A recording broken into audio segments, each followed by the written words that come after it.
আপনি মেঝেতে কি করছেন প্রণয় ভাইয়া? প্রণয়ের চোখ বন্ধ ছিল। মৃদু খোলার চেষ্টা করে অল্প তাকালো সে। তারপর আবারও নেত্রজোড়া বুঝে ফেলল। হাতের ঠান্ডা পানির বোতলে চুমুক দিল একবার। নেতিয়ে যাওয়া কণ্ঠে প্রশ্ন করল, ঘুমাওনি তোরি? দুজনের কেউই কারো প্রশ্নের উত্তর দিল না। আপনি এত রাতে এখানে কি করছেন? পানি খেতে এসেছিলাম। আপনার না জ্বর, ঠান্ডা পানি খাচ্ছেন কেন? প্রণয় কি একটু হাসলো? হ্যাঁ, ঠোঁটের কোণে অস্পষ্ট ভাঁজ লক্ষ্য করা যাচ্ছে। প্রশস্ত হয়েছে খানিকটা। ভেতর থেকে আগত নিঃশ্বাসটা দীর্ঘ করে সে বলল, আমি গতকাল ধরে তোমার মুখ থেকে আমার জন্য কিছু শুনতে চাইছিলাম তোরি। আধুরে কিছু, যত্নের মতো কিছু। আজকে প্রথমবার শুনলাম, ভালো লাগলো খুব। আপনি আমাকে তুমি করে ডাকবেন না। আচমকা তরির ঝাঁঝালো কণ্ঠস্বর। প্রণয় সময় নিল। চোখ খুলে সান্ত্বনা আনে তাকালো, সামনে ভাসমান হলো তরির কাঠিন্য ভরা মুখশ্রী। একটু মায়া মমতা নিয়ে সেই চাহনিতে। তরির সাথে এমন আচরণ করে কী শান্তি পায় এই পাষাণ মেয়েটা। অল্পখানি ভালো আচরণ কি করা যায় না? প্রণয় সম্মতি দিয়ে বলল, আচ্ছা, ডাকবো না। বলেই আর একবার ঠান্ডা পানি বোতলে চুমুক দিল সে। তরি এবার আর কিছু বলল না, ইচ্ছে হলো না। চলে যেতে নিলেই বাধা দিল প্রণয়। এইখানে কেন এসেছিলেন তোরি? এমনি। তরির কথা বলার আগ্রহ নেই। জবাব শুনেই বোঝা গেল কি ভীষণ বিরক্তি গলায়। প্রণয় হাসল তবু, চঞ্চল শব্দপূর্ণ হাসি। অনুরোধ করল, আমার পাশে একটু বসবেন তোরি? জ্বালাবো না, প্রমিস। অথচ মেয়েটা অনুরোধ রাখলো না। তবে গেলও না সেখান থেকে, শক্ত হয়ে ঠায় দাঁড়িয়ে রইল। প্রণয় বলল, আরে বসুন মেয়ে, জ্বালাবো না বলছি তো। কথা আছে, বলবো। বসবো না, এভাবেই বলুন। রান্নাঘরে ভ্যাবসা গরম। ঠান্ডা পানি খাওয়াই গলা ব্যথা করছে। জ্বর জ্বর ভাবটা তীব্র আকার নিয়ে আসছে বোধহয়। চাইলেও বেশিক্ষণ চোখ মেলে রাখতে পারছে না প্রণয়। বাতির আলো এতটাই বিচ্ছে। প্রণয় আস্তে আস্তে ক্ষীণ বসে যাওয়া গলায় শুধালো, আপনি আমার জন্য অপেক্ষা করেননি কেন তোরি? কখন অপেক্ষা করিনি? তোরই বুঝল না। ভুরু কুচকে বলল, কি বলছেন? বুঝিনি। 3 বছর আগে আমি আমি কষ্ট পেয়েছিলাম খুব। অবুঝ তরির এবারও কিছু বোধগম্য হলো না। পলক ফেললো কয়েকবার। হঠাৎ রেগে গিয়ে বলল, আপনি আবারও আমাকে 3 বছর আগের কথা নিয়ে খোঁচা দিচ্ছেন? আপনি কি কখনো শুধরাবেন না? সরব প্রণয় হো হো করে হেসে উঠল। ভীষণ ভীষণ হাসি। চোখে পানি জমে কেঁদে ফেলার মতো হাসি। তুমি এত বোকা তোরি, কিছুই জানো না। ধীরে ধীরে হাসি কমল। বাড়ল চেহারার মলিনতা। প্রচণ্ড মন খারাপ নিয়ে প্রণয় বলল, তুমি আমাকে ছেড়ে বিয়ে করে ফেললে কেন তোরি? আমি খুব কেঁদেছিলাম, তুমি তবুও আসোনি, দেখোনি আমাকে। থরি অবাক হলো, ভরকে গেল। স্পষ্ট বিমরতায় বুদ্ধি লোপ পেল যেন। লম্বা শ্বাস নিয়ে আওড়ালো, আপনি পাগল হয়ে গেছেন, জ্বরে উল্টাপাল্টা বকছেন। বোতল রেখে উঠে দাঁড়ালো প্রণয়। ঢুলে ওঠা পা জোড়া নিয়ে দেওয়াল সিঁড়ি দুহাতে ধরে ধরে নিজ ঘরে চলে গেল কারো সাহায্য ছাড়াই। একবারও তাকালো তরির দিকে, আর চোখেও না। মেয়েটা কখনো তাকে বোঝেনি, বুঝবেও না হয়তো। মাহাত 3 রুমের একটা বাসায় থাকে, টাইলস করা। 2টো টয়লেট, একটা বসার ঘর, 2টো শোয়ার ঘর। শোয়ার রুমে একটা ঘর খালি পড়ে থাকে। দরজায় বড় একটা তালা ঝোলানো। কত বছর সেই তালা খোলা হয় না। ঘরটাতে নূপুর থাকতো। ভালো পড়াশোনার জন্য শহরে আসতে গিয়ে নূপুরকেও নিয়ে এসেছিল মাহাত। স্কুলে ভর্তিও করিয়ে দিয়েছিল। মেয়েটার কি আনন্দ, ভাইয়ের সাথে থাকবে। তখন মাহাদের কাজের লোক লাগতো না। নূপুর অনেক সাংসারিক মন মানসিকতার মেয়ে। রান্নাবান্নার সবে পটু। স্কুল থেকে ফিরে এই সে রান্না করতে রাখতো। মাহাদ এলেই দৌড়ে এসে বলতো, তোর জন্য আজকে চিংড়ি দো পেঁয়াজা বানাইছি ভাইয়া, খাবি না? কি প্রাণোচ্ছল ছিল তার বোনটা। ছোট ছোট পা নিয়ে দৌড়ে বেড়াতো সারা ঘরময়। সেই দিনগুলো কই গেল? বোনটার হাঁটতে দেখে না মাহাত, দৌড়াতে দেখে না। একটা রোড অ্যাক্সিডেন্ট কত কিছু কেড়ে নিল। নূপুরকে পঙ্গু বানিয়ে ছেড়ে দিল আজীবন। মাহাদের ফোন বাজছে। স্ক্রিনে বড় বড় করে ফুটে আছে আব্বা নামটা। সে কি মনে করে রিসিভ করলো কলটা। গম্ভীর স্বরে বলল, বলো, কবে আসবে বাপ? রশিদের করুণ গলার স্বর। মাহাদের মন গলল না। রুক্ষতা নিয়ে বলল, জানোই তো আসবে না, বাবার জিজ্ঞেস কেন করো? কেন আসবি না? আমি আমা নূপুর সবাই কত আশা নিয়ে বসে আছে জানিস। আমারে তো তুই পছন্দ করস না। নূপুরের জন্য হলেও অন্তত আয়। নাকি নূপুরের জন্য এখন আর মায়া কাজ করে না? কথাগুলো খুব তিক্ত। রশিদের মুখেই তিক্ত কথাগুলো মানায় আসলে। মাহাত যার পর্নায় খুব রেগে গেল। মায়া ভালোবাসা এসব কিছু তুমি আমাকে শেখাচ্ছ আব্বা? আমার সময় এই মাই কইছিল ওই নোংরা মহিলার সাথে রাত কাটানোর সময় মনে ছিল না? আমার যখন তোমার পা ধরে কাঁদছিল তখন মনে ছিল না? আমরা যখন আমাদের সামনে বেল্ট দিয়ে মারতা তখন মনে ছিল না? একমাত্র তোমার জন্য আম্মা আমাদের কাছে নয় আব্বা, কারো সামনে আম্মার সম্মান বাঁচিয়ে রাখো নাই তুমি। আম্মা আমার লজ্জায় মাথা তুলে তাকাতে পারতো না। যেদিন বিষ খেয়েছিল ওই দিন তুমি কইছিলে উঠানের সামনে একটু দাঁড়িয়ে দেখেছো কখনো? আম্মার মাটিতে গড়াতে গড়াতে মরে যাওয়ার মুহূর্ত চোখে ভাসে। আমার সামনে আমার আম্মাটা মরে গেল, মুখ দিয়ে সাথে সাথে কি বের হচ্ছিল ওইটুকু আমার বোঝার ক্ষমতা ছিল না। নপুর আম্মাকে ঠেলে ডাকছিল, অথচ আমার আম্মা নির্জীব, সাড়া দিচ্ছিল না। দাদি কাঁদতে কাঁদতে শেষ হয়ে যাচ্ছিল। তোমাকে ডাকছিল বারবার, কইছিলে তুমি আব্বা আমাদের ডাক শোনো নাই? রশিদ কল কেটে দিয়েছেন। মাহাত যখন বুঝলো মেঝেতে আছড়ে ফেললো ফোনটা, বিছানা থেকে নেমে জানালার পর্দা টেনে দিল। অন্ধকার রুমে শুয়ে রইল চুপচাপ। টুকরো টুকরো ফোনের দিকে চেয়েও তাকালো না।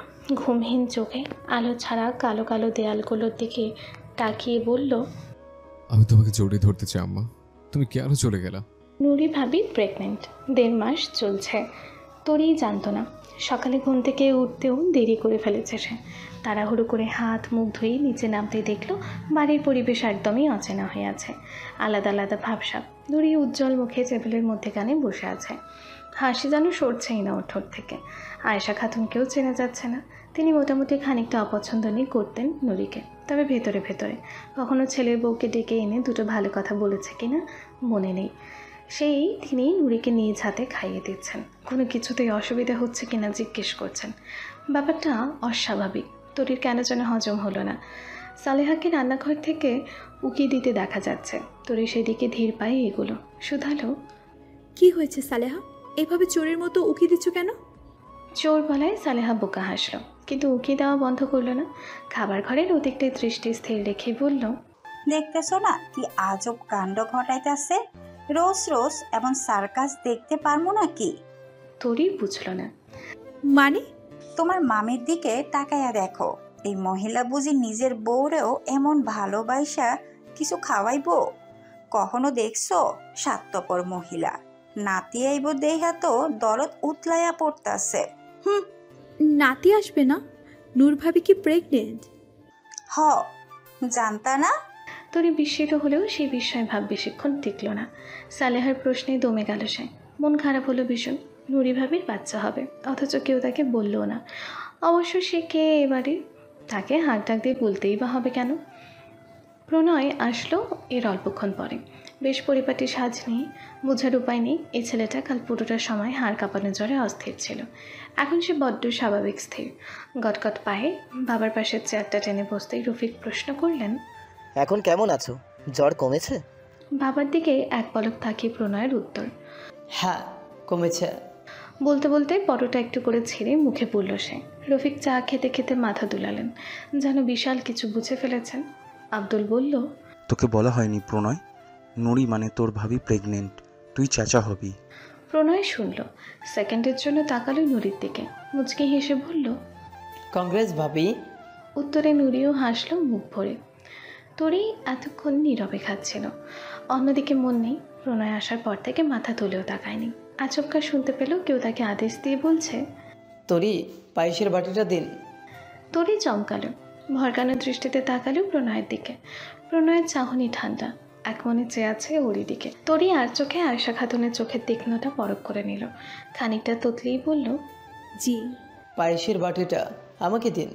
তোরই সময় নিল না, হড়বড় করে বাটিটা ঠেলে দিল প্রণয়ের দিকে। পরপরই আবারও মাথা নিচু করে খাবার খেতে লাগলো। সে টের পাচ্ছে আয়েশা খাতুন তখনও তাকেই দেখছেন। সূক্ষ্ম দৃষ্টি তারা ঝাঁঝরা করে ফেলছেন। অস্বস্তিতে মেরে ফেলতে চাইছেন বোধহয়। থরির আর সহ্য হলো না। খাবার গলা দিয়ে নামলই না। ওই আধা খাওয়া প্লেটটা হাতে নিয়ে উঠে দাঁড়ালো ও। কালো অধ্যায়ের প্রথম পাতাটা উল্টানো হয়েছিল মাত্র। ক্ষতবিক্ষত নগ্ন তরিকে পাওয়া গিয়েছিল পার্কের পাশের জঙ্গলটায়। মিছে মায়ায় হাহাকারে কোলাহল যাচ্ছিল আশেপাশে। খুব দেরিতেই হাসপাতালে নেওয়া হয়েছিল মেয়েটাকে। তরির বাবা টেলিভিশন, খবরের কাগজ এসবে মেয়ের কলঙ্কের কথা তুলে ধরতে চাননি। যা একটু পুলিশের কাছে মামলা করতে চেয়েছিলেন। পুরো গ্রামবাসীর কথায় আবারও দু কদম পিছিয়ে নয় ফিরে আসেন। বখাটে হলেও হায়নাগুলোর ক্ষমতা অনেক। পাছে যদি ন্যায়ের বদলে আরও অন্যায় হয়, মেয়েটার যদি আবারও ক্ষতি হয়। হাসপাতাল থেকে আনার পর তরি একদম নীরব হয়ে যায়, কেমন পুতুলের মতো। ঠোঁটে হাসি নেই, কথা নেই, যা করতে বলা হবে চুপচাপ করবে। খাবার সামনে দিয়ে রাখলে একটু ধরে দেখবে না, অথচ খাইয়ে দিলে বিনা বাক্যে খেয়ে নিবে। মাঝে মাঝে বন্ধ দরজার উপাস থেকে চিৎকার করে কান্নার শব্দ পাওয়া যায়। এক একটা আর্তনাদ কি ভীষণ হৃদয় কাঁপানো। তরির মা দমবন্ধ নিঃশ্বাসে এসব দেখতেন, শুনতেন, আঁচলে মুখ গুজে কাঁদতেন সারাক্ষণ। তরির বাবাও মেয়ের উদাসীনতা আর সহ্য করতে পারছিলেন না। সবার কথা অগ্রাহ্য করে গ্রামের মাতব্বরের কাছে হাত পাতলেন। মাতব্বর ছিলেন অনেকটা উদার মনে। তিনি আশ্বাস দিলেন একদিন নিশ্চয়ই অপরাধী শাস্তি পাবে। একদিন, সময়টা আসতে বহুদিন লাগলো, বহুক্ষণ গড়ালো। তরি বিছানায় নিশ্চুপভাবে বসেছিল, মেঝের দিকে তাকিয়ে কী যেন ভাবছিল গভীর মনোযোগে। তরির বাবা আস্তে করে তার পাশে বসলেন, আদুরে কণ্ঠে জিজ্ঞেস করলেন, নিচে কি দেখিস মা? পেটে ক্ষুধা লাগে নাই, খাবি না? তরি উত্তরহীন একইভাবে মেঝেতে তাকিয়ে আছে। তিনি কিছুক্ষণ নীরবে মেয়েকে দেখলেন। চাপা কষ্টে ভেতরেই হু হু করে কাঁদলেন। একটা খাম এগিয়ে দিয়ে বললেন, তোর জন্য চিঠি এসেছে মা, নে ধর। তরি চোখ তুলে তাকালো এবার চিঠিটার পানে, একদম আস্তেই শুধালো, কার? রূপালীর। তৎক্ষণাৎ সর্বাঙ্গ ক্ষীণ কেঁপে উঠল, চোখের পাতা কাঁপল। অবাক নেত্রজোড়া স্থির হলো বাবার মুখশ্রীতে, যেন চুপ থেকেই হাজারটা প্রশ্ন করে ফেলেছে সে। তরির বাবা কোমল স্বরটা আরেকটু লাজুক করেই বলতে চাইলেন, রূপালী আর বেঁচে নেই মা। পাশের শহরের একটা ভাড়া বাসায় ওর প্রেমিকের মরদেহ উদ্ধার করছে পুলিশ। মরার আগে তোর জন্য চিঠি লিখে গেছে মেয়েটা। বাহিরে বুঝে ঝড় শুরু হলো, নাকি তরির বুকটা ঝরে নিঃশেষ হলো? সে কি কাঁদছে?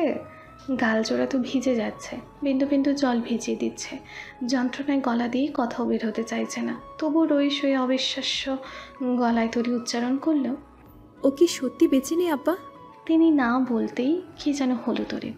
নিয়ন্ত্রণ হারিয়ে ফেললো একদমই। শক্ত করে জড়িয়ে ধরলো বাবাকে, চিৎকার করে কাঁদে ফেললো। অন্ধ হয়েও আমার সুখ কেড়ে নিল আব্বা, আমার ভালো থাকা কেড়ে নিয়ে চলে গেল। মাহান দারুণ ফুটবল খেলতে পারে। মোটরসাইকেল দিয়ে আসার সময় কতগুলো ছেলেকে মাঠে ফুটবল খেলতে দেখছিল। দুপুরের বৃষ্টির পানিতে কাদা কাদা মাঠ, সুন্দর আবহাওয়া, আকাশে সূর্য নেই, মেঘেরাও নেই, নীল রঙে ভরে আছে পুরো গগন। ছেলেগুলোকে দেখে মাহাদের মন মানল না। তরিকেও টেনে আনলো জোরপূর্বক। মাঠের একপাশে মোটরসাইকেল দাঁড় করিয়ে সেখানেই বসিয়ে রাখলো তরিকে। নিচু হয়ে জিন্স দু হাতে বুটে বুটে ভাঁজ করতে করতে বলল, তুমি এখানে বসে থাকো, আমি খেলে আসছি। আমি এখানে একা একা কি করব? আমাকে চেয়ার আপ করবে। আমি গোল দিয়ে তোমার দিকে তাকালে তুমি আমার দিকে তাকিয়ে সুন্দর করে হাসবে, ঠিক আছে? তরি বাধ্য মেয়ের মতো মাথা নাড়ালো শুধু। এছাড়া তো আর উপায় নেই। মাঠের ছেলেগুলো মাহাদের থেকে অনেক ছোট, ইন্টারে সবে উঠেছে এমন। টকবকে যুবক সবাই। মাহাদের সাথে ওরা এমনভাবে মিশেছে যে মনে হচ্ছে মাহাদ ওদের বয়সেরই একজন। আস্তে আস্তে খেলা জমে উঠল। তরিও আগ্রহ পেল খুব। কাদায় মাখো মাখো মাহাদকে দেখতে লাগলো। মাহাদ আনন্দ করতে জানে, নিজেই নিজের আনন্দ খুঁজে বেড়াতে জানে। এই যে কি সুন্দর হাসছে ছেলেটা, বলে এক একটা জোরদার আঘাতে গোল দিয়ে যাচ্ছে। গোল দিয়ে বিজয়ী হাসি নিয়ে তরির দিকে তাকাচ্ছে বারবার। তরি কিন্তু হাসছে না, মাহাদের কথা মতো কিছু করছে না, চেয়ে আছে শুধু। মুগ্ধতার রেশ কি পাওয়া যাচ্ছে? হ্যাঁ, যাচ্ছে বোধ হয়। খেলা শেষ হতে হতে বিকেলের শেষ প্রায়। মাহাদ কাদায় গোসল করে তরির সামনে দাঁড়াতেই তরি পানির বোতল এগিয়ে দিল। মাহাদ নিল না, ধপ করে তরির পাশে মোটরসাইকেলে বসে পড়ল। গায়ের কাদা সেখানেও লাগলো খুব করে, তরির হাতেও লাগলো খানিকটা। তবু মাহাদ নির্লিপ্ত, ঘন ঘন শ্বাস ফেলছে। প্রশান্তি খেলা করছে তার সারা মুখে। তরি বলল, কেমন খেলেন? মজা পেয়েছেন? খুব। আরও খেতে মন চাইছে? হ্যাঁ। কিন্তু আপনি তো ক্লান্ত। মাহাদ হঠাৎ করে তরির দিকে তাকালো, চোখে চোখ রাখলো, বিস্তর হেসে বলল, ছেলেগুলো দারুণ খেলে জানো, আমি খেলতে গিয়ে হাঁপিয়ে উঠেছি। কিন্তু বিজয়ী তো আপনার দলই হয়েছে। মাহাদ মাথা নাড়িয়ে সম্মতি দিল। চুপ করে সন্ধ্যার আগমন দেখতে লাগলো। তরি আবারও বলল, আর কতক্ষণ বসে থাকবেন? আমার কিন্তু দেরি হয়ে গেছে। মাহার জবাব দিতে একটু বেশি সময় লাগালো, কিন্তু সে তরি জবাবের উত্তর দিল না। তার মনে হলো আকাশ তাকে একটা প্রশ্ন করেছে, খুব বিরাট প্রশ্ন। আনমনে খুব আস্তে গুনগুনিয়ে সেটারই উত্তর দিল। তুমি তাচ্ছিল করো না, হ্যাঁ আকাশ, আমি তাকেও জিতে নেবো একদিন। আলমারিরা সেগুন কাঠের তৈরি, দুধারে ভীষণ সুন্দর নকশা করা। তরি একদম শেষের তাক থেকে বড় সড়ো একটা ব্যাগ বের করলো, কালো রঙের। চেন খুলে একবার ছেড়ে নিল ভেতরটা, হালকা ময়লা বের হলো। পরক্ষণেই ব্যাগটা বিছানায় রেখে এক এক করে পরনের জামা বের করতে লাগলো সে। হাতে বেশি সময় নেই, এই তো ঘড়ির কাঁটা 9টায় এসেছে, 10টার আগেই সে বাস ধরতে হবে। সালেহা বিছানায় চুপচাপ বসেছিল, দেখছিল তরির কাজ করা। দুপা দুলিয়ে দুলিয়ে এবার বলল, আমারে কিছু কইতে দাও আপা, খালি খালি বইয়া থাকতে ভালো লাগতেছে না। তরি বেশ বেছে বেছে জামা নিচ্ছে। কালো আর লাল রঙের তার দুটো একই রকমের থ্রি পিস আছে, সুতির। কিছুক্ষণ দ্বিধাদ্বন্দ্ব করে সে কালোটাই নিল। মুচকি হেসে বলল, বিছানার জামাগুলো তাহলে ভাঁজ করে ব্যাগে রাখো, আমার কাজটাও তবে আগাবে। সালেহা সেটাই করতে লাগলো। ওর সাহায্যে কাজ অনেকটাই তাড়াতাড়ি হয়েছে। এক ফাঁকে তরিও ছটপট তৈরি হয়ে নিল। রফিক সাহেব বসার ঘরে বসে চা খাচ্ছিলেন। তার আবার সকালে একটু চা না খেলে হয় না, মশলা চা। অফিসে যাওয়ার আগে সর্বদা 10-20 মিনিট সময় ব্যয় করে চা পান করেন তিনি। চায়ের কাপে দুবার চুমুক দিয়ে খবরের কাগজে চোখ বুলাচ্ছিলেন। নতমস্তকে তরি এসে সামনে দাঁড়াতে গম্ভীর স্বরে বললেন, কিছু বলবে? জি মামা, আসলে আব্বা ফোন করেছিলেন সকালে। তিথির অসুস্থ খুব, আমাকে দেখতে চাইছিল, তাই গ্রামে যাব ভাবছিলাম। কখন যাবে? আজকে সকাল 10টার বাস ধরবো। রফিক চায়ে আবারও চুমুক দিলেন। টিকিট কেটেছো? না মামা, ওখানে গিয়েই টিকিট কাটবো। আচ্ছা, আমি প্রণয়কে বলছি, তোমাকে দিয়ে আসবে। তরি যেন চমকালো, ওই লোকটার সাথে যেতে হবে? জোর গলায় দ্বিরুক্তি করলো। তার প্রয়োজন নেই মামা, আমি একাই যেতে পারবো। রফিক তাকালো তীক্ষ্ণ চোখে, ভীষণ গাম্ভীর্য নিয়ে থমথমে গলায় আদেশ করলেন, প্রণয় নিয়ে যাবে তোমাকে। তরি প্রতিবাদ করার সময় পেল না। রফিক চা শেষ করে তৎক্ষণাৎ উঠে দাঁড়ালেন। সিঁড়ি বেয়ে উঠতে উঠতেই হাত ছাড়লেন। প্রণয়, এইদিকে আসো। ঢাকা শহরে গরম পড়েছে খুব, আবহাওয়াও আজ বড্ড বাজে। মেয়েটা চলে যাবে দেখেই কি এত বাজে লাগছে? এসির ঠান্ডা স্পর্শ অতটা স্বস্তি পাওয়া যাচ্ছে না, বরং এক অসহ্য দহনে ভেতরটা পুড়ছে। ড্রাইভিং করতে করতে প্রণয় আর চোখে একবার পাশের মেয়েটার দিকে তাকালো। সে এক মনে বাহিরের দিকে তাকিয়ে আছে। হালকা বাতাসের দমকে মাথার ঘুমটা ক্ষীণ উড়ি করছে। কি বিষণ্ণ মুখটা। প্রণয় বেশিক্ষণ চুপ থাকলো। পাশের রাস্তায় গাড়ি ঘুরিয়ে আস্তে করে শুধালো, চলে যাচ্ছেন কেন তরি? তরি তাকালো না, চমকালো না, নির্জীবভাবে বসেই রইল। ভীষণ নির্লিপ্ত স্বরে উত্তর দিল, এমনি। আসবেন কখন? জানি না। প্রণয় দীর্ঘশ্বাস ফেলেই এসিটা বন্ধ করে দিল। গায়ে কাটার মতো বিচ্ছে এই শীতল পরশ। মেয়েটা যাওয়ার বেলায়ও ওর সাথে ভালো করে কথা বলল না, একটুখানি ভালো করে তাকালোও না। বুকটা বুঝি এই জন্যই ভারী লাগছে। তরিকা তো সে অনেক দিন দেখতে পাবে না। আস্তে আস্তে গাড়ির গতি কমে গেল। পথটা প্রচণ্ড ছোটে মনে হচ্ছে, অথচ প্রণয় চাইছে দীর্ঘ করতে, অনেক অনেক অনেক দীর্ঘ। কোনো এক নির্জন স্থানে গাড়ি থামিয়ে তরির সুশ্রী মুখবাণে তাকিয়ে থাকতে, বলতে, তুমি আমাকে ছেড়ে যেও না তরি। সময়টা দীর্ঘ হলো না। আস্তে আস্তে গাড়ি চালালেও 10 মিনিটের ভিতরে বাস স্টেশনে পৌঁছে গেল ওরা। বাস স্টেশন খালি নেই, ভীষণ ভিড় আর কোলাহলপূর্ণ। সেই দিকে একবার কপাল কুঁচকে তাকিয়ে প্রণয় বলল, আপনি এখানে দাঁড়ান তরি, আমি টিকিট কেটে আনছি। দরকার নেই, আমি পারবো, আপনি চলে যান। আপনি অনেক বেশি অবাধ্য তরি। বিরক্তিমাখা গলায় কথাটা ছুড়ে দিয়েই প্রণয় এগোলো টিকিট কাউন্টারের দিকে। ভিড় ঠেলে টিকিট কেটে আনলো, তরিকে বাসে ওঠালো। যাওয়ার মুহূর্তে দোকান থেকে চিপস, সফট ড্রিঙ্কসও আনলো কতগুলো। তরি নিতে না চাইলেও জোর করে ধরিয়ে দিল। প্রণয়কে দেখে মনে হচ্ছে আকাশের মানুষ হুট করেই মাটিতে মুখ থুবড়ে পড়েছে। এসি ছাড়া যে ছেলেটা চলতে পারে না, সে এখন রোদে পুড়ে হলেও দাঁড়িয়ে আছে। কপাল বেয়ে টপটপ করে ঘাম ঝরছে। শর্টের হাতায় কপালটা মুছল সে, ঘষে ঘষে যত্নহীনভাবে। ঠান্ডায় বসে যাওয়া স্বরে বলল, বাস ছেড়ে দিবে এক্ষুনি তরি, আর কিছু কি লাগবে নিয়ে আসবো? জানালা দিয়ে মুখ বের করে প্রণয়কে উকি দিয়ে দেখল তরি। জবাব দিল, আপনি চলে যান, লাগবে না কিছু। বাসটা ছাড়ো, তারপর যাব। এরপর সামান্য থেমে বলল, গ্রামে গিয়ে কল করবেন তরি, আমাকে না করলেও বাবাকে করবেন, ঠিক আছে? তরি হ্যাঁ না কিছুই বলল না, বাস ছেড়ে দিল। একটু পরে প্রণয় যেন উদ্বিগ্ন হয়ে উঠল মুহূর্তে, মনে মনে বলতেই রইল, তরি থাকুক না, যাক। কিন্তু তা তো হবার নয়, সে তো চলে গেছে। ফ্যানের বাতাস গায়ে লাগছে না, বাহিরের সতেজ বাতাসটাও জানালা গলিয়ে ঘরে ঢুকতেই পারছে না। মাহাত জানালা খুলল, ফোনের ডায়াল লিস্টে গিয়ে আবারও কল লাগালো তরিকে। মেয়েটা আজকে ভার্সিটি যায়নি, মেলার চাকরিটাও তো কালকে শেষ হয়ে গেছে। সে সকাল থেকে ভার্সিটির গেটে তরির জন্য অপেক্ষা করছে, তরি আসেনি, এখন কল দিচ্ছে সেটাও ধরছে না। ভেতরটা ভীষণ রাগে ক্ষিপ্ত হয়ে উঠল মাহাদের। কোথাও আবার সুপ্ত অভিমানে মিয়েও গেল মন। কলটা বাজতে বাজতে কেটে গেল। মাহাদ আবারও কল লাগালো, একবার, দুইবার, তিনবার। চিন্তায় অস্থির হয়ে পায়চারি করলো ঘরে, মন মানল না। শান্ত সে হঠাৎই অশান্ত হয়ে গেল। সিগারেট ধরালো, ধোঁয়া ওড়ালো। পকেট থেকে ফোন বের করে আবারও কল লাগালো তরিকে। আকাশ যেন তখনও তাচ্ছিল্য করছে, খুব বিশ্রীভাবে। বিশাল গগনটা শূন্যে ঠেলে মাহাত তখন নিঃশব্দে অভিযোগ জানালো, তুমি আমাকে কখনোই গুরুত্ব দিলে না নৌকা। প্রিয় দোস্ত আমার, কেমন আছিস? জানি ভালো নেই, আমি তো তোর ভালো থাকাটাই নিজের সাথে করে নিয়ে এসেছি। তোকে প্রিয় বলার, দোস্ত বলে সম্বোধন করার অধিকার আমার নেই, আমি জানি। কিন্তু এসব না দেখলে যে শান্তি তৃপ্তি কিছুই পাই না। তোর মনে আছে স্কুলের পাশের টং দোকানটা? ঋতুকে আমি সেখানেই প্রথম দেখেছিলাম।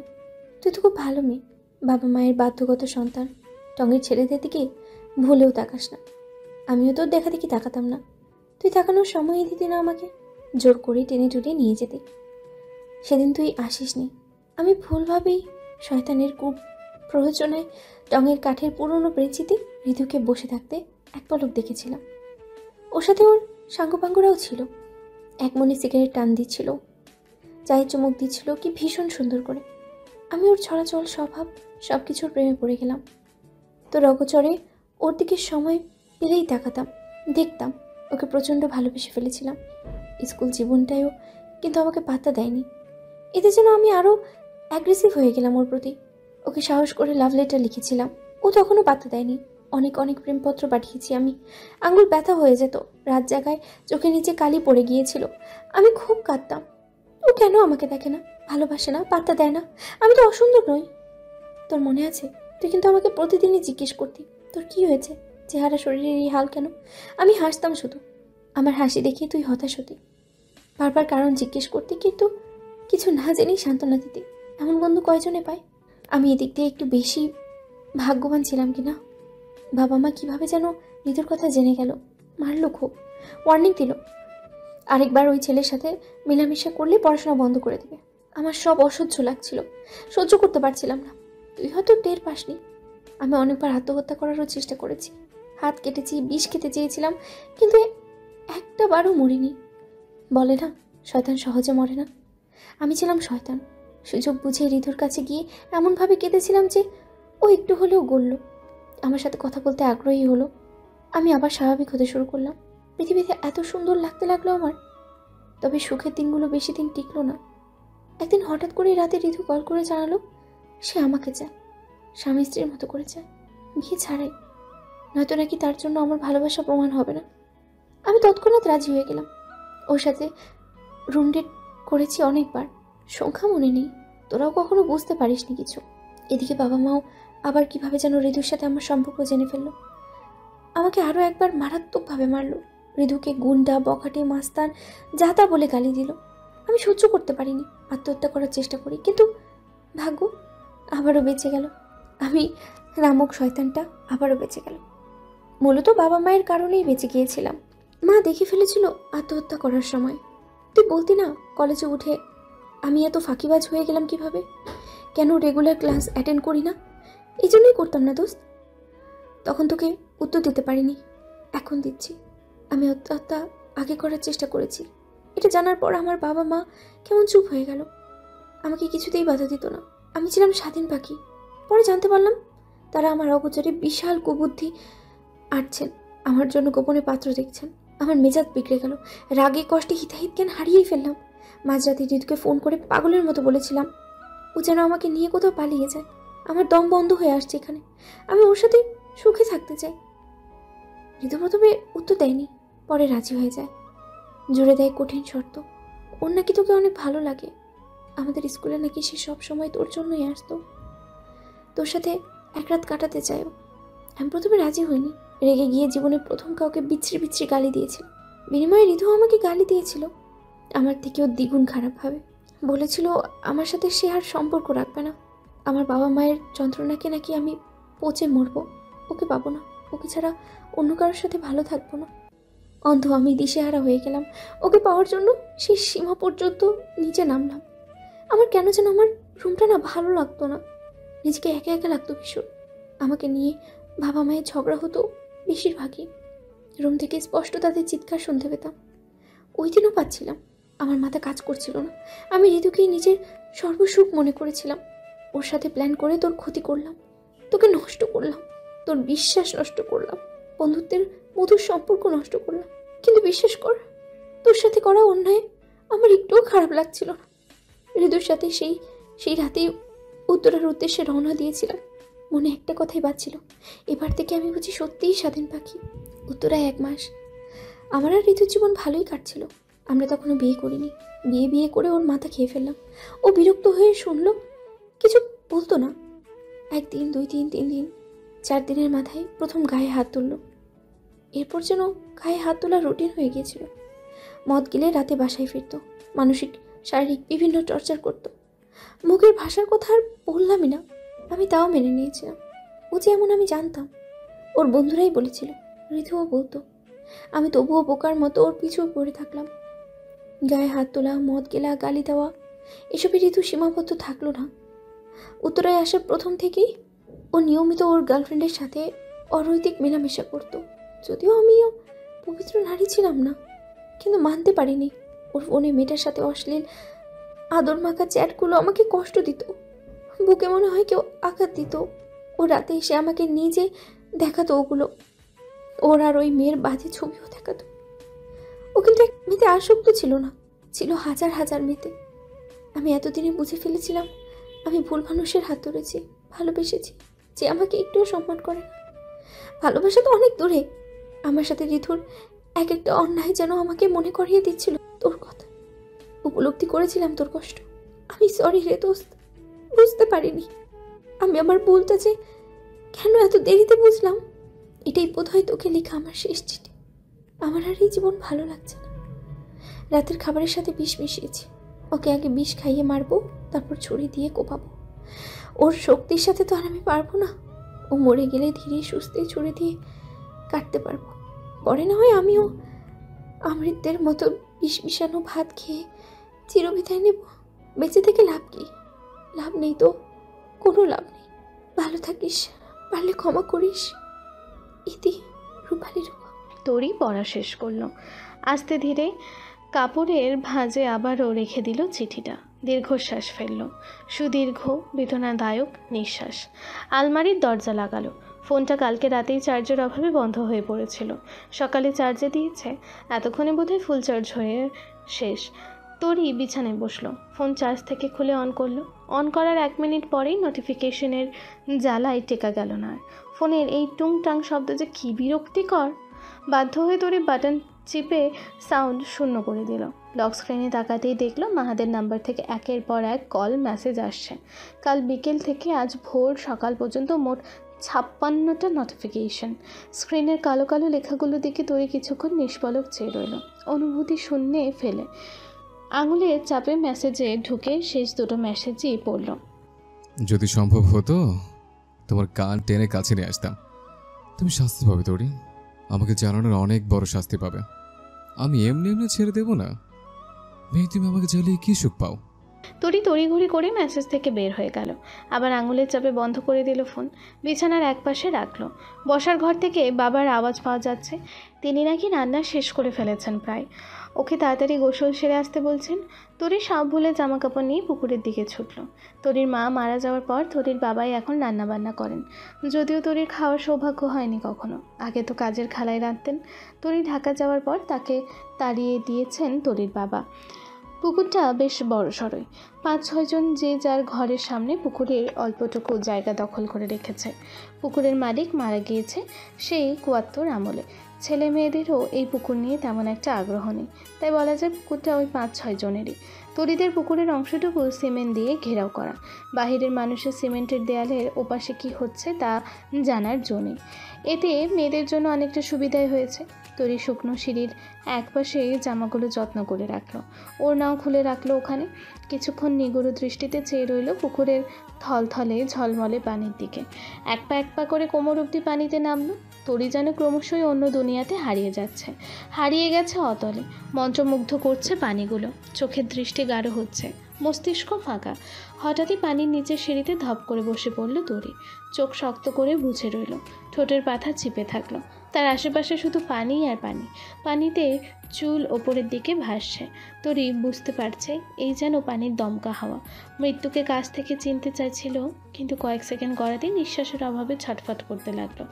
দম বন্ধ হয়ে আসলো, আশার হতে লাগলো শরীর। মস্তিষ্ক যেন আচমকাই সচল হলো, জানান দিল এটা পাপ তরি, মহাপাপ, আল্লাহ নারাজ হবেন। চট করে চোখ খুলল তরি, বেঁচে ফিরল পানির অতলে হারিয়ে যাওয়া থেকে। ঘরটায় কেমন ভ্যাপসা গরম, ফাঁপা গন্ধ। জানালার ওপারটা গাছগাছালিতে জঙ্গল হয়ে আছে, সূর্যের আলো ঢুকছে কম। তরি ভেজা চুলগুলো ভালোভাবে মুছে নিল, গামছাটা রাখলো পুরনো কাঠের চেয়ারটিতে। তিতির গভীর তন্দ্রায় আচ্ছন্ন হয়ে আছে, হাত পা ছড়িয়ে ছিটিয়ে ঘুমিয়ে আছে বিছানার মাঝখানটায়। তনি নিঃশব্দে বোনের মাথার কাছে এসে বসলো, চুলে হাত বুলাতে লাগলো আলতো করে। বোনটা তার অনেক আদরের, মা মারা যাওয়ার পর থেকে তরি যেন ওর সব। অথচ সে শহরে যাওয়ার পর থেকে মেয়েটা কেমন অযত্নে নেতিয়ে গেছে। চোখের নিচে কালি পড়েছে, শরীর মুখ শুকিয়ে কাট, মাথার চুল যত্নের অভাবে উস্কো খুস্কো হয়ে আছে। এসবে আসলে বরকত সাহেবকে তেমন একটা দোষ দেওয়া যায় না, তিনি আর কত করবেন। সারাদিন দোকানের কাজ, রান্নাবান্না, ঘরদোর পরিচ্ছন্ন রাখা, এইসব করতে করতে তো নিজেই খেয়াল রাখা হয় না। তিতিরকে কিভাবে সামলাবেন? মেয়েটা এমনিতেও বড্ড চঞ্চল, বড্ড অভিমানী। তরি খানিকটা মাথা ঝুঁকালো। তিতিরের কপালে দীর্ঘ চুমু এঁকে সরে এলো তৎক্ষণাৎ। খাবার ঘর থেকে বাবার হাঁক শোনা যাচ্ছে, ভাত খেতে ডাকছেন তিনি। গায়ে ওড়না জড়াতে জড়াতে তরি উঁচু গলায় জবাব দিল, আসছি আব্বা। তরির বড় ফুপি এসেছেন, আমিনা খাইরুন। মহিলা বেশ ঠোঁট কাটা স্বভাবের, মুখে যা আসে সরাসরি বলে দেন। কে কি মনে করলো, খারাপ লাগলো কিনা, এতে তার কিছু যায় আসে না। তরিদের 10 ঘর পরেই ওনার টিনের ছোটোখাটো বাড়ি। এলাকার সবাই আমিনাকে এক নামেই ডাকে, পাশের বাসার আন্টি। তরি একটু জড়সড় হয়ে চেয়ারে বসলো, প্লেটে 2 চামচ ভাত আর পটল ভাজা নিল, আর চোখে সামনের মানুষটাকেও দেখে নিল একবার। আমিনা জুহুরি চোখে চেয়ে আছেন সেই প্রথম থেকে। মুখশ্রী ভীষণভাবে কুচকানো, বিশেষ করে কপালের দিকটা। কয়েক মিনিটের পর্যবেক্ষণ শেষে খসখসে কণ্ঠে বললেন, তোর খানা দানার এই সিঁড়ি কেন? কিছু কি খাস না? খাই। দেখা তো তেমনটা মনে হয় না, চোখের নিচে কালি বইয়া গেছে। রাত জায়গা থাকস নাকি? নতুন নাগর জুটাইছস? তরি মাত্র ভাতের 1 লোকমা মুখে দিয়েছিল, চাবাতে পারল না আর ধমকালো। চোখের দৃষ্টি স্থির হলো ভাতের দানার ওপর। বরকত সাহেব কৃত্রিম হেসে বললেন, ওসব কিছু না বউ, তোরই সারা রাত জেগে পড়াশোনা করে তো। আমিনা বিশ্রীভাবে মুখ বাঁকালেন, স্বাচ্ছন্দ্যে ভাত চিবোতে চিবোতে তাচ্ছিল্য করলেন, কি পড়ালেখা করে আমার জানা আছে, আমারে শিখাইতে আসিস না। এক পড়ালেখা কইরা অসতী হইল, আবার বিয়েটাও টিকলো না। এত পড়ালেখা করাইয়া কি করবি বরকত? আবার বিয়া দেওয়ানোর চেষ্টা কর, আমার কাছে একখান ভালো সম্বন্ধ আছে। ভেতরটা জ্বলে যাচ্ছে বুঝি? তরি বুঝতে পারল না। নিঃশ্বাস নিতে কষ্ট হচ্ছে, মুখের ভাতটুকু গলা দিয়ে নামতেই চাইছে না। দৃঢ় কিছু কথা শুনিয়ে দিতে গিয়েও পারল না। বরকত সাহেব বারবার চোখের ইশারায় অনুরোধ করছেন কিছু না বলার জন্য। তরি সশব্দে উঠে দাঁড়ালো, এক পলক বাবার দিকে অভিমান ভরা দৃষ্টি নিয়ে তাকিয়ে চলে গেল ডান পাশের ঘরটায়।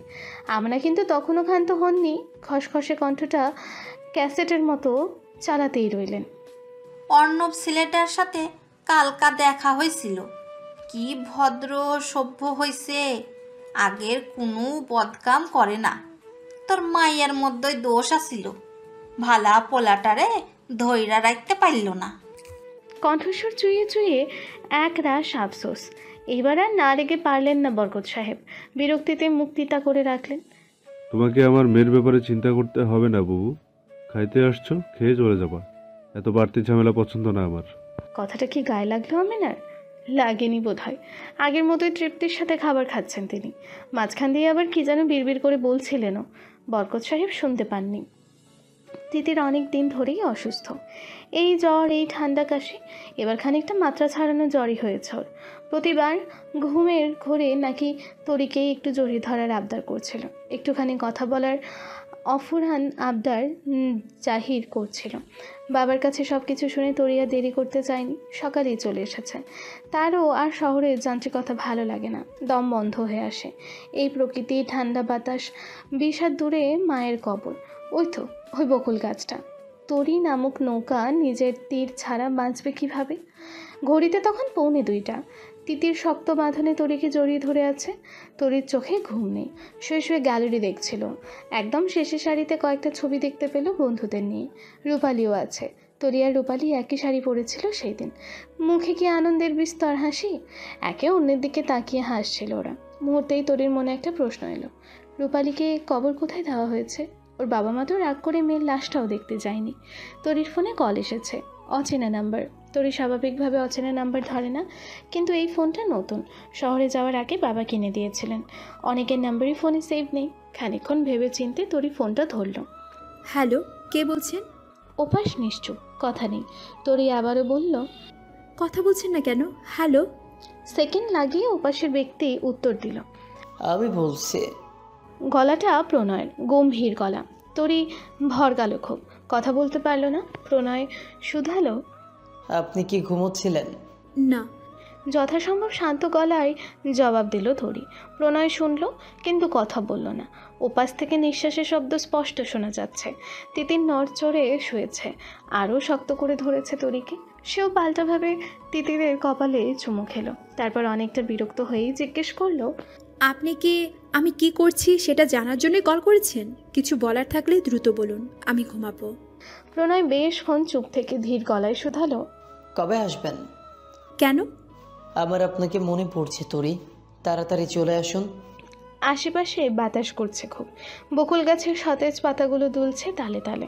কিছু সংখ্যক পাতা ঝরে পড়ছে অকালে। আকাশটাও ভালো নেই, কালো মেঘেদের ডেকে এনে কান্নার প্রস্তুতি নিচ্ছে।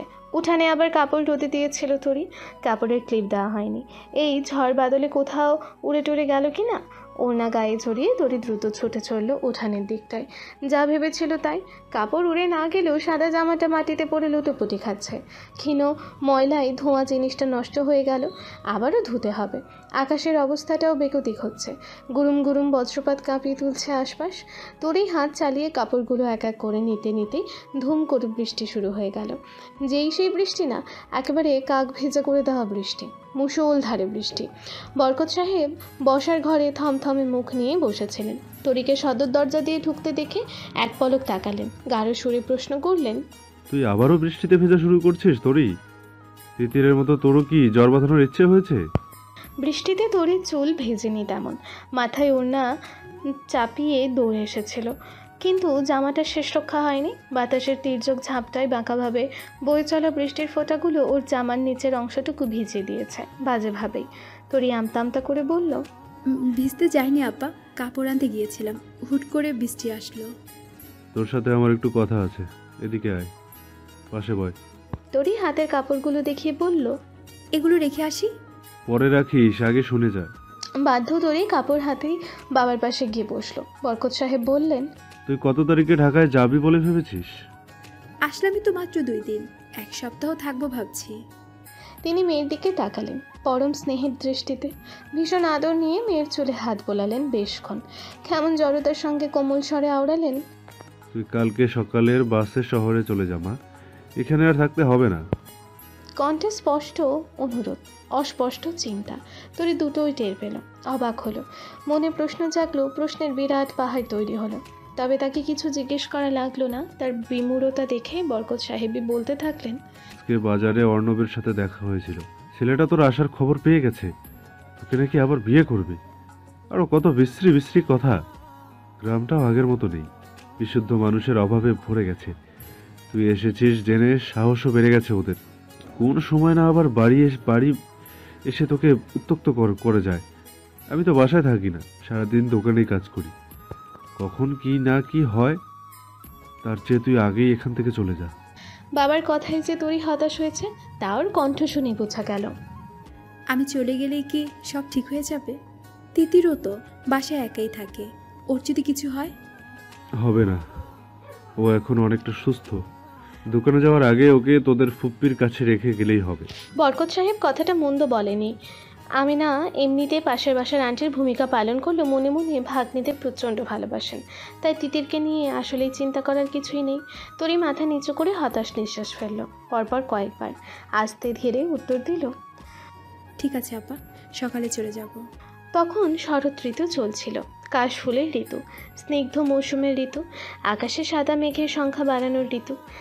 ভালো থাকার এই শরৎ ঋতুতে তরির দিনগুলো ভালো চলছিল। ধর্ষণের ওই বাজে স্মৃতিটাও প্রায় ভুলে গিয়েছিল সবাই।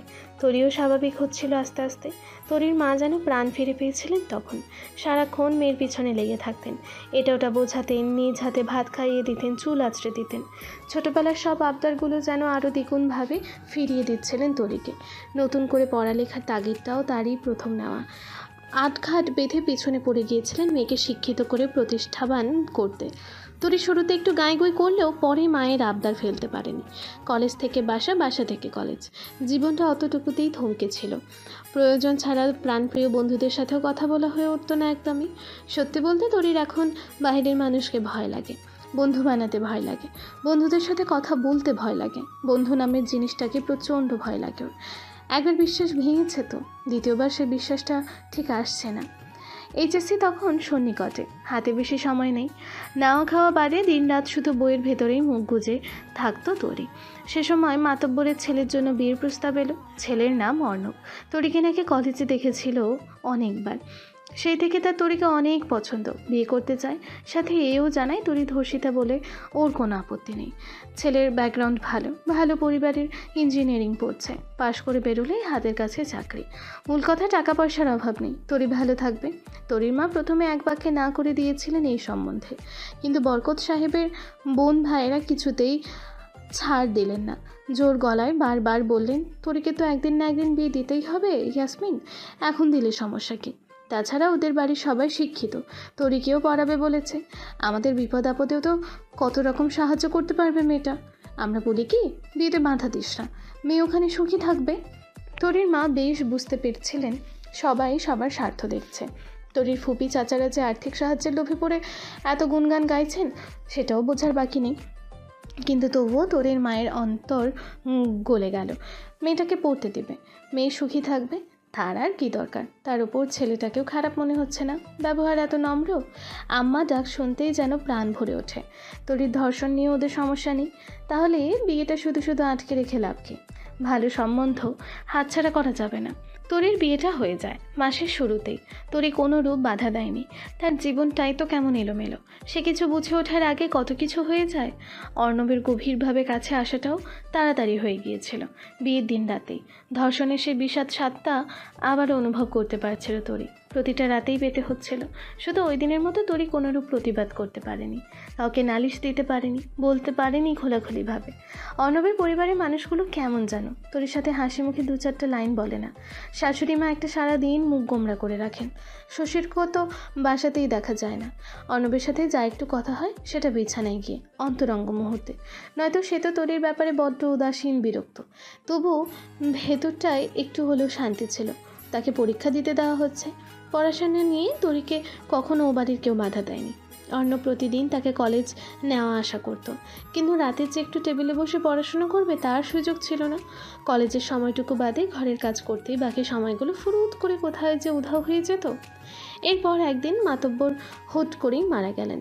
তার জায়গাটা অর্ণবকে গ্রামবাসী দিতে চাইলে অর্ণবও দ্বিরুক্তি করে না। ওর আবার লোভ খুব, টাকা পয়সা ভীষণ পছন্দ করে। ক্ষমতার জোরে কেমন পাল্টে যেতে থাকে ধীরে ধীরে। ভদ্রতার মুখোশটাও আস্তে আস্তে খোলস ভাঙিয়ে বেরিয়ে পড়ে। রোজ রোজ ছাইপাশ খেয়ে খেয়ে বাসায় আসা যেন রুটিন হয়ে দাঁড়িয়েছিল। তবে হ্যাঁ, তরির গায়ে কখনো হাত তোলেনি সে। বিশ্রী বিশ্রী গালি দিত শুধু। দিন নেই রাত নেই তরিকে সামনে বসে মদ্যপানে মেতে উঠত। এত এত অশালীন কথা বলতো যে ঘৃণায় শরীর শিরশির করতো তরির। একসময় জানতে পারলো অর্ণব আসলে স্বাভাবিক না, সাইকো ধরনের। আগে বুঝতে না পারলেও এখন অনুভব করে অর্ণবের কাছে আসার পদ্ধতিটা ভয়ঙ্কর অস্বাভাবিক। ও আসলে মানুষকে মানসিক অশান্তি দিতে পছন্দ করে। শারীরিক ক্ষত থেকে মানসিক অশান্তিটা বসে বসে দেখা ওর জন্য বেশি মজার ছিল। তরিকে খেলার পুতুল বানিয়ে ও সেই মজাটাই নিতে চাইতো। উল্টাপাল্টা কাজের নির্দেশ দিত তরিকে। একবার তো পুরো 2 দিন খাবারই খেতে দেয়নি। এসব করার সময় ওর মুখে লেপ্টে থাকতো ভয়াবহ হাসি, শরীরের লোম কূপ দাঁড় করিয়ে দেওয়ার মতো বাঁকানো হাসি। তরি সহ্য করতেই পারছিল না, মনে মনে মুক্তি চাইছিল। মাকেও বলতে চেয়েছিল অনেকবার, কিন্তু হয়ে উঠছিল না। দিনকে দিন এই মানসিক অত্যাচারে নেতিয়ে পড়ছিল সে। শরীরটাও ভালো যাচ্ছিল না। তারপর একদিন তরি জানতে পারল সে অন্তঃসত্ত্বা।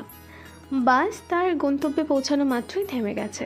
বরকত সাহেব তরির জন্য আলাদা করে দেশি মুরগির ডিম, ইয়াসমিন বেগমের বানানো পুরনো আচারের বয়ামে কিছু খাতা কলম একটা ব্যাগে করে দিয়েছেন। সেটা তরি বাসের সাথে করে নিল। কাপড়ের ব্যাগটা বাসের বক্সে রাখা।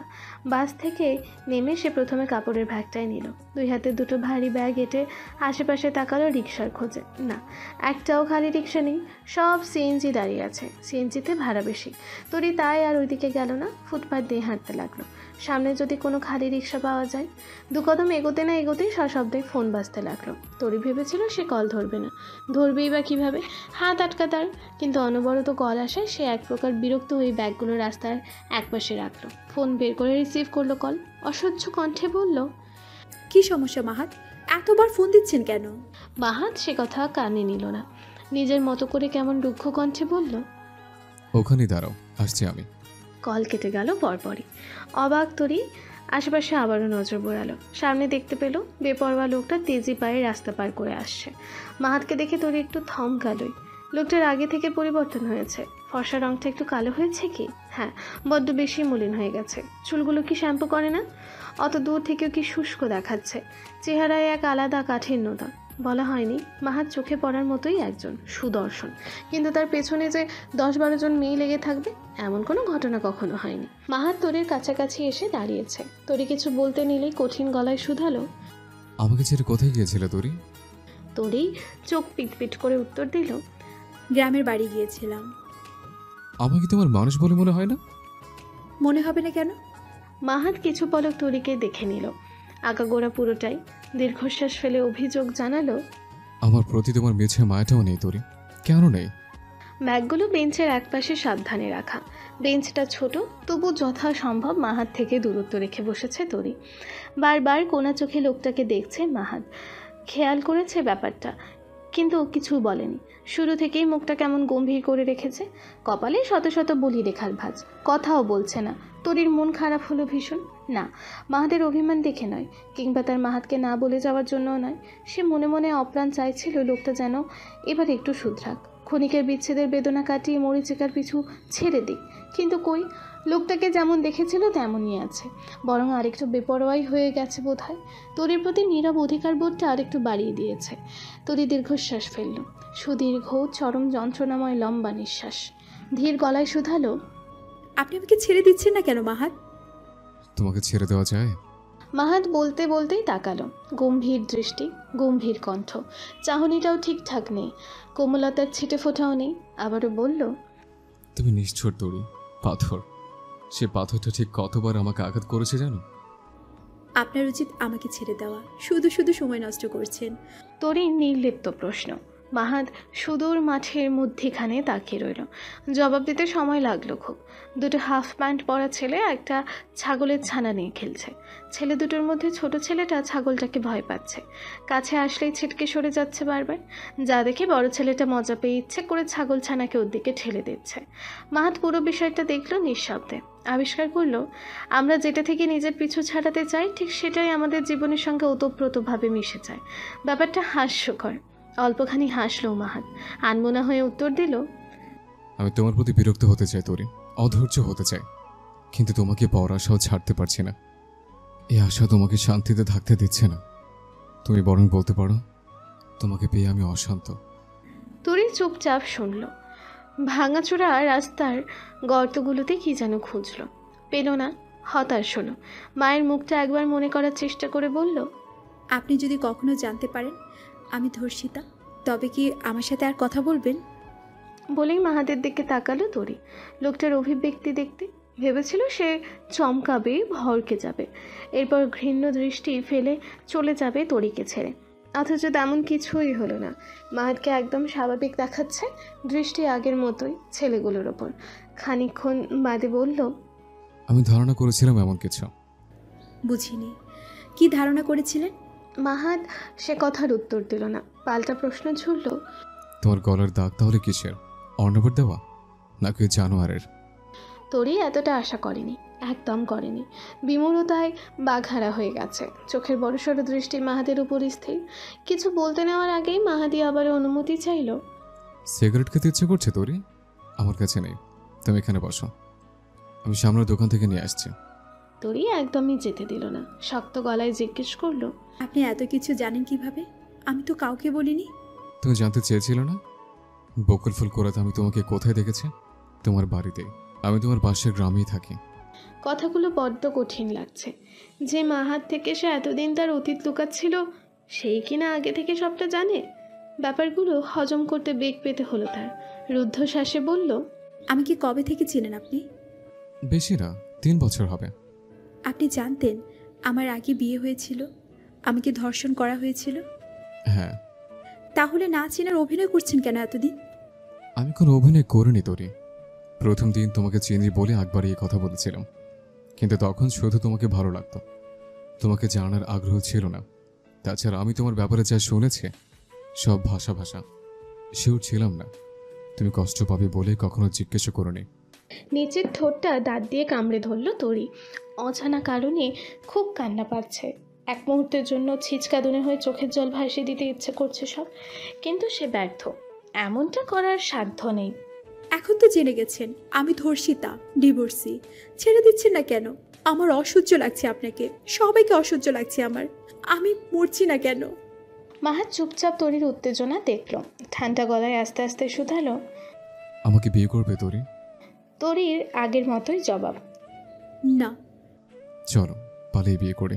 তরি কটমট চোখে তাকালো। বলছি তো করবো না, বারবার একই কথা বলছেন কেন? তুমি আমাকে ভালো না বাসলেও তোমার মনে আমার জন্য একটু হলেও ভালো লাগা আছে, কথাটাকে অস্বীকার করতে পারবে? আমার আপনাকে ভালো টালো লাগে না, কল্পনার জগৎ থেকে বেরিয়ে আসুন। মাহাত বেহায়ের মতো আরেক দফা হাসলো। তুমি তো মিথ্যুক তোরে। অথচ তরির মুখ শক্ত। হ্যাঁ, সে মাহাতকে পছন্দ করে। অর্ণবকেও তো তার ভালো লাগতো, পছন্দ করতো এক সময়। সেই পছন্দ কই নেই, ঘৃণা ছাড়া পছন্দের জায়গা কোথাও নেই। তরি মনে প্রাণে বিশ্বাস করে মাহাত অর্ণবের মতো হবে না, কিন্তু পুরোপুরি বিশ্বাসটা আসে না, আসবেও না হয়তো কখনো। গায়ে সাদা অ্যাপ্রনটা কীভাবে যেন কফির দাগ লেগে গেছে, বিশ্রীভাবে দাগটা জল করছে সাদা কাপড়ে। শরীর থেকে অ্যাপ্রনটা খুলে ফেলল প্রণয়, এলোমেলোভাবে ভাঁজ করে চেয়ারে রেখে দিল। বিরক্ত লাগছে খুব, মাথা প্রচণ্ড ব্যথা করছে, কপালের বাম পাশটা টনটন করতে করতে অবশ হয়ে গেছে। যা গরম আজকে, তার আবার মাইগ্রেন আছে তো, গরম একেবারেই সহ্য হয় না। রিমোট নিয়ে এসির পাওয়ারটা কমালো প্রণয়। বেশি ব্যথা থাকায় একটা ঔষধও খেয়ে নিল। ডিউটি এখনও শেষ হয়নি তার, সবে দুপুর বাজলো। রাতের আগে তো ছুটিও মিলবে না। শার্টের প্রথম কয়েকটা বোতাম খুলে প্রণয় তপ্ত নিঃশ্বাস ফেলল, চোখ বুঝলো ধীরে ধীরে। কিছু করতে ইচ্ছে করছে না এখন, একটু ঘুম প্রয়োজন কিছুক্ষণের জন্য। কিন্তু তার কি অন্য নসিবে আছে? মিনিট গড়াতে না গড়াতেই ওটির জন্য ডাকতে চলে এলো একজন পুরুষ নার্স। তখন রাত 10টা বেজে গেছে। হাসপাতাল থেকে মাত্র বেরিয়েছে প্রণয়। আজকে আর গাড়ি করে যাবে না, ড্রাইভ করতে ইচ্ছে করছে না। হাসপাতালের সামনে দাঁড়ানো একটা রিক্সা ডাকলো সে। রিক্সা চালক প্যাডেল ঘুরিয়ে তৎক্ষণাৎ সামনে হাজির হলো, জিজ্ঞেস করলো, কই যাবেন? উত্তর দিতে গিয়ে ভ্যাবাচাকা খেলো প্রণয়। আশ্চর্য ব্যাপার, নিজের বাড়ির ঠিকানা মনে আসছে না ওর। অবশ্য না আসাটাই স্বাভাবিক, অনেক বছর হয়ে গেছে সে কলেজ জীবনে রিক্সায় ঘোরাঘুরি হতো। এরপর তো বিদেশে পড়তে গেল, ওখানে রিক্সা নেই। দেশে এসে বাবা গাড়ি কিনে দিলেন চলাফেরার জন্য। তবে একদম যে মনে নেই তা কিন্তু নয়। মাথায় ক্ষীণ জোর প্রয়োগ করতেই ঠোঁটে চলে এলো ঠিকানাটা। দরদার ছাড়াই রিক্সায় উঠে বসলো প্রণয়। রিক্সা চলছে, রিক্সার গতির তালে তালে বাতাসের ঝাপটা ছুঁয়ে দিচ্ছে প্রণয়কে। এ যেন এসির থেকেও ঠান্ডা, শীতল পরশ, শান্তি লাগছে খুব। ঘুম চলে আসছে। প্রণয় কিন্তু নির্জনতা খুব একটা পছন্দ করে না, সারা জীবন একা একা থেকেছে বলেই হয়তো। কিন্তু এই নির্জন রাস্তাটা খুব করে টানছে তাকে, যেন বলছে, এসো হে, এখানে শান্তি বেচা হয়, তুমি কি কিনবে একটু করে? রিক্সা থেকে নেমে ভাড়া মেটাতে গিয়ে প্রণয় আবারও থমকালো। ভুলভালে পুরনো ওয়ালেটটা নিয়ে এসেছে সে। খুলতেই বাম পাশের কিছু অব্যবহৃত কার্ডের মাঝখানে তরির একটা পুরনো ছবি দৃষ্টিগোচর হয়ে গেছে। প্রথমে তরির ছোটবেলার ছবি, তখন বোধহয় মেয়েটা 8 বছরের একটা পিচ্চি। প্রণয়ের বয়সও খুব কম, সবে কিশোরে পা দিয়েছে। আলী নামের একটা ছেলে ছিল ওই গ্রামে, মারাত্মক ছবি তুলতে পারে। সেদিন প্রণয় তরিকে কী জন্য যেন বকেছিল, কাঁদতে কাঁদতে মুখটা পানি পানি করে ফেলেছিল মেয়েটা। আলী তখন চুপি চুপি ছবিটা তুলেছিল, প্রণয় জানতো না। পরবর্তীতে পূর্ণ যুবক বয়সে পারিবারিক অ্যালবামে এই ছবিটা খুঁজে পেতে কেটে কুটে ওয়ালেটে ঢুকিয়ে রেখেছিল সে অনেক আগে। এখন আর ওয়ালেটও ব্যবহার করা হয় না। প্রণয় দারোয়ানকে ডেকে বলল, তোমার কাছে 55 টাকা হবে চাচা, আমি পরে এসে দিয়ে যাব। হয়তো ড্রেসিং টেবিলের ওপরে সযত্নে দুটো ওয়ালেট পড়ে আছে। দুটোর মাঝে একটা প্রণয়ের বাবা কিনে দিয়েছিল, আর একটা প্রণয় নিজে কিনেছিল। কিন্তু হিসাব মতে প্রণয় 3টে ওয়ালেট, তৃতীয়টা ওর হাতে। প্রথমটা যখন ছিঁড়ে গিয়েছিল বাবা তখন এই ওয়ালেটটা কিনে দিয়েছিলেন প্রণয়কে। প্রণয়ের খুব প্রিয় ওয়ালেট ছিল এটা, কালো রঙের। ক্রেডিট কার্ড রাখার জন্য অনেকগুলো খাপগুলোর মাঝখানে তরির ছোট্ট কালের ছবি গুজে রাখা। শোয়ার সময় ওয়ালেটটা সাথে নিয়ে ঘুমোতো প্রণয়। এক মুহূর্তের জন্য হাতছাড়া করতো না, কাউকে ধরতে দিত না। কী যে বাচ্চামো করতো, কিন্তু এখন আর সেই বাচ্চামো নেই। অবহেলায় অনাদিতভাবে ড্রেসিং টেবিলে পড়ে থাকে ওয়ালেটটা। প্রণয়ের খবর থাকে না, ছুঁয়েও দেখে না কতদিন। তবে মাঝে মাঝে নিখোঁজ আধারে চুপচাপ বসে ওয়ালেটটার দিকে তাকিয়ে থাকে। মনে মনে ভাবে ওয়ালেট খুলে একবার তরির ছবিটা দেখবে, কিন্তু হয়ে ওঠে না। দূরত্বটা তরির বিয়ের দিন থেকেই শুরু হয়েছিল। অনুভূতিগুলোকে চেপে রাখতে শিখেছিল সেখান থেকে। এরপর আর কিছু ঠিক হয়নি। কোনো দিন হবে কিনা প্রণয়ের জানা নেই। দীর্ঘশ্বাস ফেলে হাতের ওয়ালেটটা ড্রেসিং টেবিলে রাখলো প্রণয়। ক্লান্ত লাগছে, বিশ্রীভাবে ঘেমে আছে শরীর, ভীষণভাবে গোসল প্রয়োজন। তরি যে গ্রাম থেকে চলে এসেছে প্রণয় জানত না। নিচে এসে সালেহার সঙ্গে তরিকেও টেবিলে খাবার গোছাতে দেখে খানিকটা থমকালো সে। নিষ্পলক তাকিয়ে রইল কিছু সেকেন্ড। গ্রামের নিজস্ব আবহাওয়ায় মেয়েটা একটু ফর্সা হয়েছে কি? হয়েছে বোধ হয়। চেহারাটা জলজল করছে। তরির পাশ ডিঙিয়ে চড়ে বসতে বসতে প্রণয় আস্তে করে শুধালো, কখন এসেছেন? তরি প্রণয়ের দিকে তাকালো না, ভাতের বাটিটা হাতের কাছে এগিয়ে দিল শুধু। প্রণয় আবারও বলল, কিছু জিজ্ঞেস করেছি তরি, উত্তর দিচ্ছেন না কেন? দুপুরে এসেছি। বাসে করে? হ্যাঁ। প্লেটে 2 চামচ ভাত বাড়ল প্রণয়। তরকারির বাটি থেকে অল্প সবজি নিল। খেতে খেতে আচমকা হেসে বলল, আপনি অনেক বড় হয়ে গেছেন তরি, আগের আর ছোট্ট তরি নন। আপনিও বদলে গেছেন ভাইয়া। আগে কথায় কথায় অতীত টেনে আনতেন না। কথাটা মোটেও সহজ না, খুব কঠিন, তিক্ত, পীড়াদায়ক। প্রণয় শুনল চুপচাপ। পেটের ক্ষুধাটা মিইয়ে গেল। বুকের ভেতর কোথাও সূক্ষ্ম ব্যথারা চিনচিন করছে। নিঃশব্দে তপ্ত নিঃশ্বাস ফেলে সে বলল, আমি অর্ণবকে ভুলতে পারি না তরি, কেন জানি না আপনাকেও ভুলতে দিতে চাইতাম না। তরির ঘৃণা হলো খুব। সে সাথে কপাল কুঁচকে গেল দৃঢ় প্রশ্নে। জিজ্ঞেস করল, অর্ণবের সাথে আপনার কি? ওকে কেন আপনি ভুলতে পারবেন না? প্রণয় চোখ তুলে তাকালো। তৃষ্ণার্থ চোখ জোড়া প্রখরভাবে ঘুরতে লাগলো তরির মুখের আশেপাশে। মেয়েটা চল শক্ত করে আছে, দৃষ্টি কি দারুণ কঠিন। শুধু প্রণয়ের বেলাতেই এই কাঠিন্যতা। ঠোঁট হালকা কাঁপছে। তরিকে রেগে গেছে খুব, প্রণয়কে বকছে, মনে মনে গালিটালি দিচ্ছে কিছু নাকি? দিতেও তো পারে, সে তো প্রণয়কে দেখতেই পারে না। মারাত্মক হতাশ হয়ে প্রণয় কেমন অন্যমনস্ক হলো। তরি, আমি আপনাকে ভালোবাসি সেই ছোট থেকে। সাথে সাথে একটা ছোট আওয়াজ হলো। সালেহা আপা বলে ডাকলো যেন, খুব ক্ষীণ শব্দ। সেই যে এতক্ষণ তাদের সামনে দাঁড়িয়ে চুপচাপ কথা গিলছিল কেউ খেয়াল করেনি। তরি নজর তুলে তাকালো একবার। মেয়েটার ড্যাব ড্যাব চোখে তাকিয়ে থাকা অস্বস্তিতে ফেলছে। প্রণয়ের একটু আগের কথাটাও ভেতরটাকে চমকে দিচ্ছে। এমন মজা করার মানে কি? মাথা ঠিক আছে আপনার? কি আবল তাবল বকছেন? প্রণয় আরেক দফা হতাশ হলো। নির্বিকার মন বিরক্ত হলো। মেয়েটা আজও বুঝলো না তাকে, গুরুত্ব দিল না তার কথাকে। চেয়ার ছেড়ে উঠতে উঠতে বলল, ঠিক আছে, আমি আবল তাবলও বকছি না, শুধু। তরি বলতে দিল না। চুপ করুন ভাইয়া, এতটা বাজে কেন আপনি? আপনাদের বাসায় থাকি বলে সস্তা পেয়ে বসেছেন? সস্তা পেয়ে বসিনি তরি, শুধু আপনাকে বোন হিসেবে দেখছি না। তরিকে স্তব্ধ করে প্রণয় চলে যেতে সালেহা কিছু বলতে চাইল, কিন্তু তরি তার আগেই ধমকালো, একটা কথাও না সালেহা, চুপচাপ কাজ করো। বাধ্য হয়ে সালেহাও আর কিছু বলল না, কিন্তু তার ভেতরকার কৌতূহল তখনও দমেনি। লাইব্রেরি ঘরের জানালাটা সশব্দে খুলতেই বাতাস সুরসুর করে ঢুকলো যেন। পর্দার বাধা মানল না, তবু সাদা পর্দাটা একপাশে গুটিয়ে রাখলো প্রণয়। 5 নম্বর তাক থেকে সে বইটা নিল। আজ আর 81 নম্বর পাতায় কিছু শিখল না, চলে গেল একদম শেষ পাতাটায়। পাতাটা ফাঁকা পুরো, উপরের দিকে যদিও 1-2 লাইন আছে। লাইনগুলো একবার বিড়বিড় করে পড়ে এর 2 আঙ্গুল নিচে থেকে কলম চালালো প্রণয়। আমি একটু আগেও ওকে আমার মনের কথা বলে দিয়েছি একাকিত্ব, কিন্তু ও আমাকে এখনও বোঝেনি। আমাকেও ভালোবাসে না, পছন্দও করে না।